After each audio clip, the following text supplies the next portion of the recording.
হে everyone, যে তিনটা কারণে অ্যামাজন সেলাররা সাকসেসফুল হতে পারে না। ফার্স্টে অ্যামাজন সেলাররা যেই ভুলটা করে, একটা অ্যামাজন অ্যাকাউন্ট ওপেন করার সময় সে ইন্ডিভিজুয়াল অ্যাকাউন্ট ওপেন করে। বাট প্রয়োজন হচ্ছে অ্যামাজন বিজনেস করার সময় বিজনেস প্রফেশনালি করা। সো প্রফেশনাল করতে গেলে তোমাকে সর্বপ্রথম একটা এলএলসি ওপেন করতে হবে এবং ইউএসএ এলএলসি কর্পোরেশনে যাবে। এখানে গিয়ে তোমার একটা এলএলসি কমপ্লিট করে নেবে। তারপর যাবে অ্যামাজন সেলার অ্যাকাউন্টে, এখানে গিয়ে সাইন আপ করবে বিজনেস অ্যাকাউন্ট।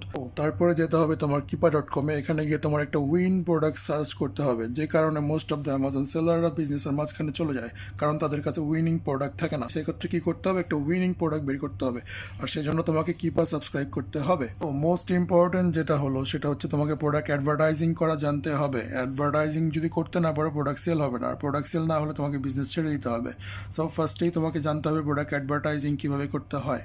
এই তিনটা স্টেপ না জানার কারণে অ্যামাজন বিজনেস সেলাররা বিজনেসের মাঝপথে বিজনেস ছেড়ে পালায়। তো সো এই তিনটা স্কিল লার্ন করো, এবং যদি এই স্কিলগুলো লার্ন করতে চাও আমার